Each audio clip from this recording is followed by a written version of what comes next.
Бір күні мен қаңқалар табу үшін Стамбулға көрмеге бардым. Барғанымда онда жабдықтар көрмесі өткізіліп жатыр. Ол жерде мен орындықтар жасап шығаратын итальяндық жабдықты көрдім. Өңдеу орталығы 5 еркіндік дәрежесі бар. Бұл маған қатты әсер етті. Бірақ каталог маған жетпеді. Сонда олар маған бір бума каталог жіберді.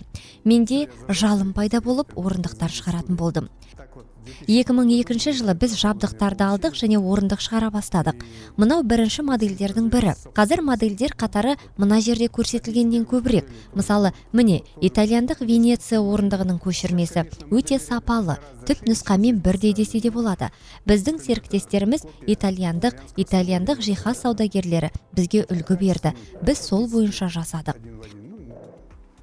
Өткен жылы біз жұмсақ жиһаз жасай бастадық.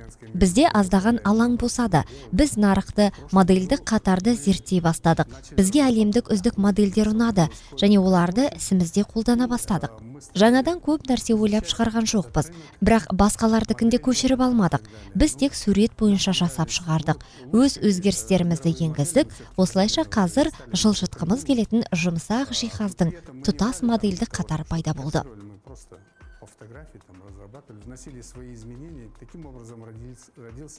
Әр жиһазды мен өзім тексеремін. Өзіме өте ыңғайлы, бірақ клиент қатты түрін қалайтын болса, оны айту керек әрине. Мысалы, үстел басында отыруға ыңғайлы болуы тиіс. Шын мәнінде жұмсақ жиһазда міне осылай отырған ыңғайлы.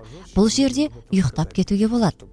Кейбір модельдерді біз түзетеміз, ал кейбір модельдердің сызбасын өзіміз саламыз. Жиі клиенттер өз идеяларымен келеді және біз оны 100% болмаса да түзетулермен біздің мүмкіндіктерімізді, ерекшеліктерімізді ескере отырып жүзеге асырамыз. Осылайша модельдер пайда болады. Олар сайтымызда және Instagram әлеуметтік желісінде көрсетілген. Біздің бутик шағын, ол клиент жиһазды ұстап көруге, сапасын көруге арналған. Әрине, бәрін көрсету мүмкін емес. Ол үшін үлкен сауда орталығы қажет. Ал оған әзірше мүмкіндік жетпейді. Қалғанын сату үшін біз клиентке сайтқа кіріп, сай келетін үлгіні таңдауды ұсынамыз. Ал ол алдағы уақытта жиһаз қалай көрінеді, оның сапасын және тағы басқасын сіз біздің бутиктердің бірінде көре аласыз. Кластерлер тақырыбы маған таныс көрінеді, себебі 2002-2003 жылы мен Италияда кластерлік даму жөніндегі конференцияда болдым. Оның үстіне бұл конференция Манзада үшбұрышында болды. Ал ол жерде орындықтардың әлемдік өндірісі орналасқан. Ол Удино аймағы. Манзада, Удино олардың кооперациясына қараған өте қызық болды. Барлығы сол орындықты өндірудің толық циклмен айналыспайды. Біреу бір элементті жасап шығарады, екіншісі басқа элементті. Біреу екіншісіне қайта тапсырыс береді, біреуі үстелдермен жұмыс жасайды. Бұл тақырып соншалықты. Оларда мұның бәрі не үшін пайда болған туралы өндірістің ертедегі тарихы бар. Бұрынғы майдагерлік өндіріс қазір ірі өнеркәсіпке айналды. Бұл қаңқаларды сатып алатын Каллигарис тәрізді. Оларға еш нәрсе өндірудің қажеті жоқ. Бұл қаңқаларды сатып алады, өндіреді. Солай бұл компанияның 100 миллион еуродан астам айналымы бар. Және бұл конференцияда бізді әртүрлі кәсіпорындарға апарды. Олардың жұмыс барысын көрсетті. Өте қызық болды. Және идея туындағанда идея пайда болды. Шамасы бұл идея бұрын пайда болды. Енді айқын кескіндерге ие болды. Ақырында мемлекет кластерлер құру туралы ойлана бастады. Солардың бірі жиһаз. Алматыда жиһаз кәсіпорындарының шоғырлануы өте үлкен. Базарда, дамыған жиһаз кәсіпорындарда бар. Оқыту институттары мен колледждерде бар. Жиһаз кластері үшін барлық негіз бар. Осының бәрі ойыма келіп жаман емес деп ойладым. Іске асыра бастаған испандық компания осындай жобаларды жүзеге асыратын әлемдегі көшбасшылардың бірі болып саналады. Қомақты тәжірибесі бар. Бұл жұмысқа кірісті. 2 жыл шамасында бірте-бірте енгізіле бастады. Біздің нарық зерттелді. Олардың өкілдері біздің кәсіпорындарға барып, оларға сәйкестігімізді тексерді. Ақыр соңында сәйкестігіміз расталды.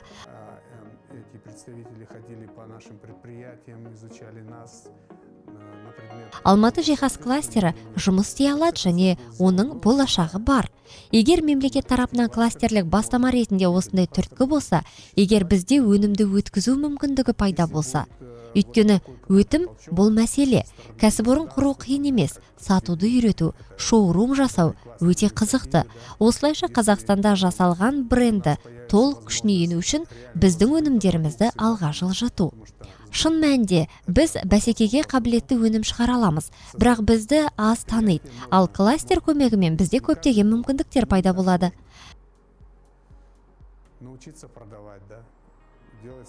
Бізде жұмыс ауқымы кең, жұмыс барлығына жетеді. Тіпті жабдықтарды жеткізумен және шикізат жеткізумен айналысатындарға да жетеді. Олар да кластерге енуді жоспарлап отырған компания тобының құрамына кіреді. Оларсыз болмайды, өйткені біз барлығын алып келе алмаймыз. Ал оларда жабдықтар туралы, құрамдас бөліктер туралы білімдері бар. Олар біз қатыса алмайтын барлық көрмелерге қатысады. Оларда бұл жақсырақ шығады. Сондықтан біз олардың осы жобаға белсенді қатысқанын қалаймыз. Біздің жиһаз нарығындағы отандық өндірістің үлесі 30%. Негізі керісінше болуы тиіс. Отандық өндірістің үлесі 70% және импорт 30%. Ресей, айтпақшы, санкциялар кезеңінде бұл шараларды қолға алды. Қазір отандық өндірістің үлесі 60% және импорт 40%. Жақында 70% болады. Бізге бұған әлі ұмтылу керек. Өтім қажет, бұл үлкен сұрақ. Оны қалай іске асыруға болады?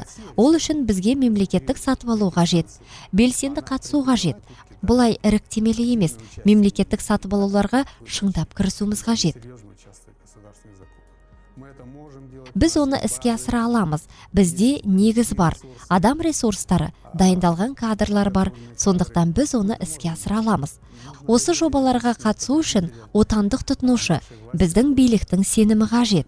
Сонда біз бәріне қол жеткізе аламыз. Жиһаз өндірісінде ғана емес, мемлекет 6 кластер құру бастамасы босқа емес. Егер әртүрлі секторларда кооперация болса, онда нәтиже болады.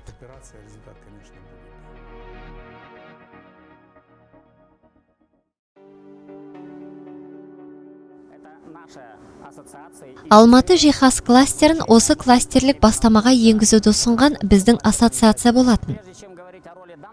Бұл компанияның рөлі туралы айтпас бұрын, мен неге жиһаз кластер екенін айтып кетейін. Статистика бойынша, еліміздегі жиһаз өндіру көлемі бойынша Алматы шамамен 30-32% құрайды, кейде 40%-ға дейін жетеді. Алматы еліміздегі жиһаз саласын қайта өрлеу бастауында болды. 90 жылдары. Бұл жерге жаңа жиһаз материалдары, жаңа технологиялар келе бастады. Сондықтан жиһаз компанияларының ең көп шоғырлануы осы жерде. Алматы қаласындағы ірі жиһаз компанияларының шоғырлануы. Бүгін сіз болған жерде орналасқан компания туралы айтатын болсақ, ол B2B секторында жұмыс істейтін компания. Яғни бұл жиһаз шығаратын жиһаз компанияларының үлкен санына қатысты өзіндік қондырма. Бұл компания өз бетінше жиһаз өндірмейді. Ол осы жиһаз компанияларын бөлшектермен, құрамдас өнімдермен қамтамасыз етеді. Оның ішінде мембраналық вакуумдық престеу әдісімен өндірілген бөлшектер. Жалпы кластер рөлі туралы айтатын болсақ, бастамалар. Шын мәнінде, қазір қарапайым нәрселер экономикасының дамуы туралы көп айтылады. Өңдеуші өнеркәсіп салаларын дамыту туралы бағдарлама қабылданды. Менің ойымша, кластерлік даму құралы бұл бағдарламаны жүзеге асыруға мүмкіндік беретін құрал. Өйткені бұл құрал шағын кәсіпорындарды шоғырландыруға бағытталған. Олардың кейбіреулері үлкен компаниялар болып өсуі мүмкін. Өкінішке орай мен кооперация терминін қолданғанымызды байқамаймын. Біз кооперация туралы көп айтамыз, бірақ қазіргі кезде кооперация бұл кластерлік бастаманың дамуына мүмкіндік беретін нәрсе. Кооперация бәсекелес ұйымдардың ынтымақтастығы. Батыста, бас елінің жиһаздық қаласында, Бильбаода болдық. Кластерлік дамудың арқасында 25 жыл ішінде олар қазіргі таңда Оңтүстік Американы алатын болсақ, испан тілді елдерде қонақ үйлерге арналған жиһаз өндіру секторында олар алдыңғы қатарда тұр.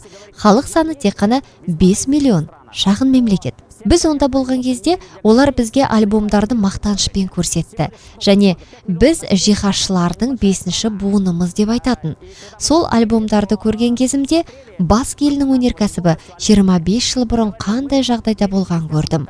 Бұл іс жүзінде қол аспабы болып саналатын шағын фрезерлер тұрған шағын қол өнеркәсіп орындары. Дәл сол уақытта Қазақстанда ірі өнеркәсіп комбинаттары болған еді. Олар Алматы жиһаз фабрикасы, Өскемен жиһаз фабрикасы, Павлодар жиһаз фабрикасы, яғни өнеркәсіп болды.